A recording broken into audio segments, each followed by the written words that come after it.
Yun yung design yan eh. Relax, relax, relax. What is up guys? Good afternoon sa lahat. So another content na naman tayo sa ating GPR version 1, no? Kasama natin si Benjo, yung rider natin. Sama yung nag-comment dyan ba, binenta ko na ba daw yung GPR ko? Hindi po. Pinapagamit ko lang po siya dyan kasi nagwo-work din kasi si Benjo sa akin sa bar, no? So para madali yung mga errands na kailangan ng bar natin. So yan yung issue niya. So technically issue ko yan sa kanya. Di ba? Ang social ng ano ng tauhan ko may issue yung GPR. Bitaw, kidding aside guys, kasi wala talagang gagamit niyan eh. Hindi ko na gagamitin yan kaya baka mabaguhan ako na pabalik-balik yung motor ko, dalawa, ganyan. So baka hindi ako masanay ba. Ito, nasanay na kasi ako nito eh. So ito guys, ang issue natin for today's video ay ang clutch po. Ang clutching po ng ating GPR, no? So sa lahat ng mga beginner dyan, alam kong common issue po to sa inyo na matigas talaga yung clutch ng ating GPR. Sa kasamang palad po, yes po, mas matigas po talaga ang clutching ng ating GPR kasi po yung gamit niya is yung traditional na cable, no? Hindi po yan hydraulic, cable lang talaga. So matigas talaga yan guys. At saka guys, ito po yung unit natin. Sa matandaan nyo is nagkaroon na yan ng racing clutch guys. So pag racing clutch guys is talagang matigas kasi yun yung design yan eh. Yun yung design yan eh. Yun yung design yan eh. Relax, relax, relax. Ayaw lagi luyo mo eh tunob. Ayun guys. Kita nyo naman di ba? Na-slide yung likuran niya kasi naapakan niya agad yung likuran. So para sa sports talaga guys, wag nyo pong gagamitin ang rear. Tanginan nyo, tangina talaga sa mga feeling marunong dyan na rear. Hindi po yan pang rear. Sa motor guys, motor, lalong lalo na sa sports bike, kasi yung load mo is andun sa harapan pag nag-brake ka. Ganon yung mangyayari sa inyo.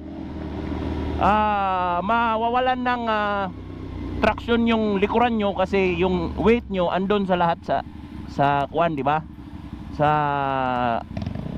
unahan. So wag na wag nyong gagawin yan guys. Ganon yung mangyayari sa inyo. Sa akin guys, ito lang talaga yung ginagamit ko. Kahit anong mangyari yan.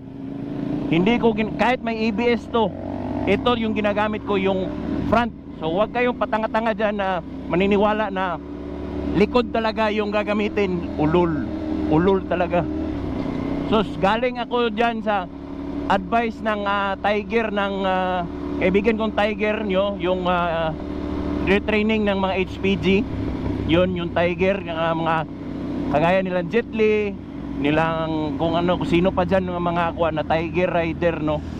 So galing talaga yan sa advice ng isang Tiger rider na hindi talaga gagamitin ang rear, ano? Pwera na lang kung kuan, sabi niya 90% at harapan, tapos 10% lang yung likod. O yan, pwede yan.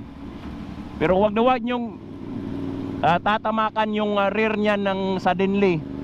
Wag na wag nyo nang gagamitin yung rear pag sports bike yung dala nyo, please lang. Hindi po yan scooter na nakaupo ka lang kagaya niyan na ang taba-taba mo, andun yung weight sa likuran, no? Kasi pag nasa weight yung sa likuran, siyempre gagana talaga yung preno ng mainam kasi. So wag nyo gawing scooter yung sports bike ninyo kasi kaya nga ganyan, yung weight is nasa likod. Ang weight nito pag nag-brake ka, huminto, kahit sa likod yung tamakan mo, andyan, susubsob ka talaga. So yan, mawawalan talaga ng traction yung likuran. Kaya wag niyo nang gayahin yung iba dyan na nagsasabi rear talaga. Tanga-tanga lang yan. Diyos ko Lord. Huwag kayong mag-research naman kayo. At so ayun, pupunta kami ng Ipios kasi natumba na naman niya ng motor kasi ang liit-liit niya, tapos yun hindi kasi linagyan niya ng kuwan ng styrofoam sa likod, ginawang pangnakal ng pandesal.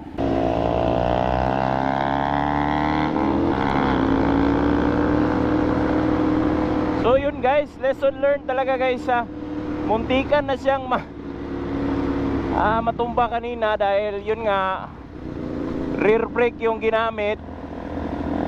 Ayun, muntikan na talaga masimplang. Buti na lang na nasalbar pa niya kasi nag sudden braking siya sa likuran, no. Okay na lang talaga guys pag front brake lang talaga yung gagamitin niyo. Hindi po yan maglalak. Hindi ka po matutumba niyan unless kung ang lakas-lakas na ng motor mo at ikaw ay mag-flip over, no. So yan, yung foot peg niya okay na ulit. So sinabihan ko talaga siya na wag gagamitin talaga ang rear brake, no. Sabi niya naman is nahihirapan siyang mag-brake dito sa front dahil medyo maiksi daw yung kamay niya. So again guys, nasa pagsasanay lang din yan kung paano nyo magawang mag-adjust sa motor, no.